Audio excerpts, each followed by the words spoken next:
We are going to learn the basics of simple data types, strings. What is a string? A string is a value made up of one or more characters surrounded by single or double quotes. How do you store a string in a variable? In this example, I love Python is a string assigned to the variable message. Let's try this in Python shell. Open a Python shell and assign the string I love Python to a variable message and then print the message to display the variable value on the screen. Both single and double quotes work for strings, so you can use quotation marks inside a string. Let's try this in a Python shell. Open a Python shell.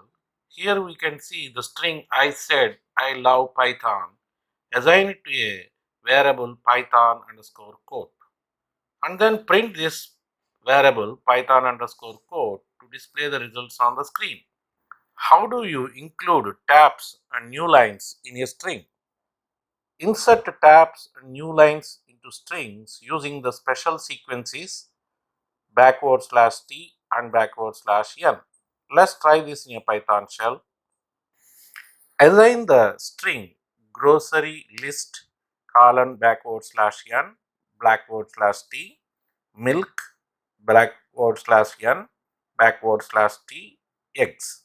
Then print this message so you can see that the displayed value is based on the tabs and new lines. There is no limit on the length of a string which we are going to assign to a variable.